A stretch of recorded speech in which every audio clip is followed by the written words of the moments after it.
Viewers, this is your Atifa Ramiz again with Start Smart, the new topic angles. I know angles is not a chapter which is easy as it sounds. To do the angles, we have so many, no, it is not a small topic to discuss on one day within 15 minutes time. It is a long topic, but today what we are going to do is the basics of angles. What angles are, what types of angles we have, and how do you name it?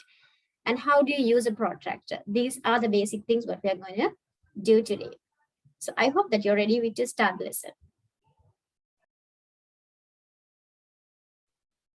Well, so first we will look into the types of angles.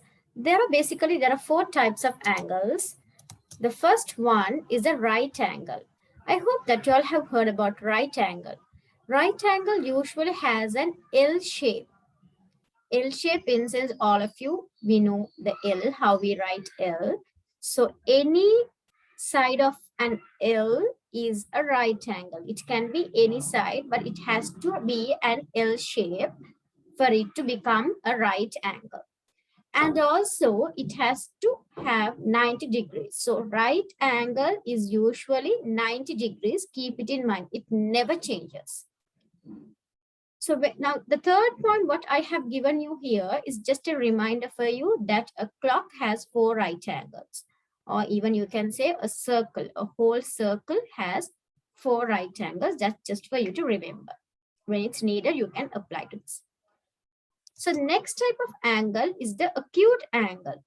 Acute angle is an angle which is smaller than the right angle, or you can say an angle which forms when you bring the L inwards. Now this is the L.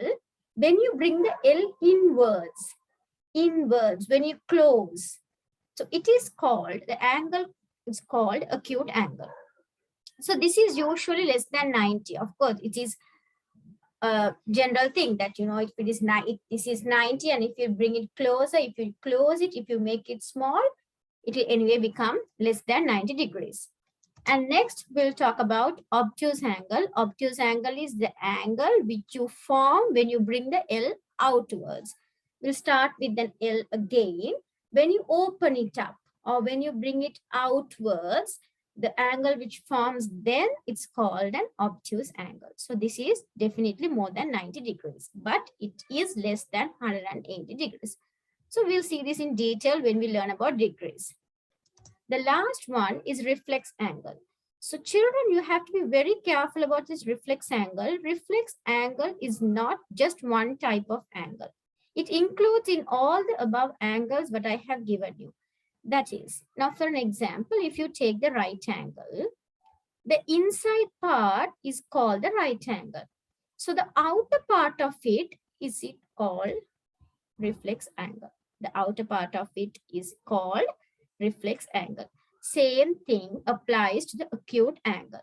The inside part is called acute angle, whereas the outer part of it is called reflex angle. Same thing comes with obtuse angle as well. So reflex angle is not one particular angle for how you have to draw. It's just that it applies to all the other angles. Right? So this is the basic of angles. We have four types of basic angles, and there is something called straight angle that is not much necessary. It's just a straight line. So basically, when we are talking about angle, these four angles are the must to learn. Okay, now we'll see a clear picture of how these people are going to look. Yes. Now I have given you the four shapes, the four angles, how they look alike. Now see, when you see the right angle, it has an L shape. And when you see the acute angle, it is the closed figure of the L shape. The obtuse angle is the open figure of the L shape, the inside part. Remember, always the inside part is what shows the angle. But in reflex angle, the outside part is what shows the angle. That is reflex angle. Right? I hope until now the lesson is clear. So now we are going to move to a very important place, naming the angle. It's not easy as you think. Okay? It's angles. Okay? Sorry. So what we can do here is you name it A, B, C. Now don't think this is what is called naming angles. Not called naming angles, okay? And we name it here X, Y, and Z. Anything M, N, O. Now I'm going to teach you how to name the angles. Now this is the angle, the inside part of it. So when you are asked to name the angle, remember two things. You have to write all three alphabets together. It can be any order. You can write the alphabets in any order, but the middle alphabet, the middle letter, what you're going to write is the middle number here. Let me do the first one so that it will be clear for you. Now, when you look at this A, B, C, we all know the B is the middle one. Correct? The B is the middle one. So you write the B here. You can either write A this side and C this side. That is A, B, C. Or else you write the B here in the middle. You write C here and A here. It can be any side. The A and C can be on either side. Does not matter at all. But the middle number should be in the middle. And on top of it, you put a small mark like this to show that B is the angle. Okay, I hope it is clear. Same thing applies to the next one.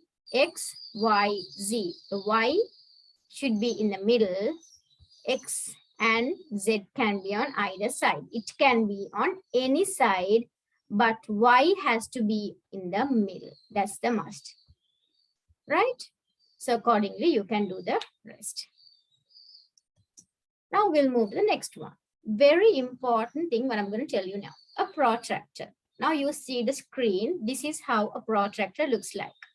So like according to my experience, I have faced a lot of issue with a lot of children that they bring this different sort of protractor. So I'm just giving you a guideline on how to choose a correct protractor to do work without any problem.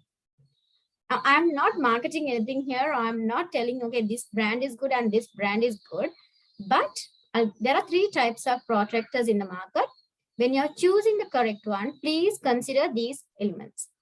The first one, now look at this first protractor which I have given you here. It has lines from top to bottom, numbers, and everything is clear. So this is the perfect one that you have to purchase. But also there are some protractors in the market where there is no line here. No, it's empty here. Okay, and also there is a hole here. It's blank. It's cut.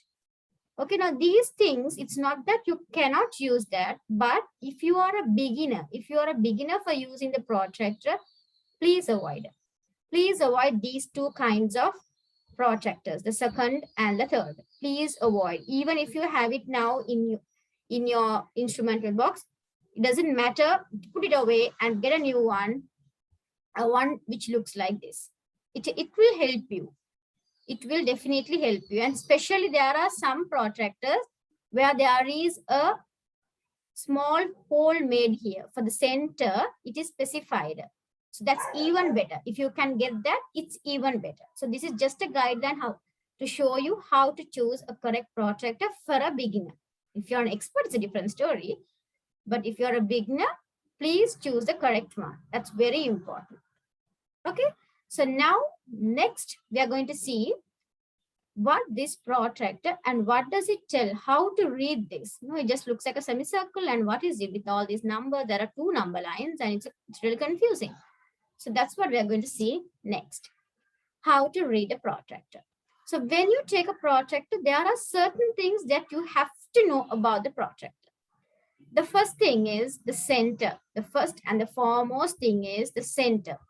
You should know where the center is. So this point is called the center. And this line which goes with the center is called a baseline. It is called a baseline.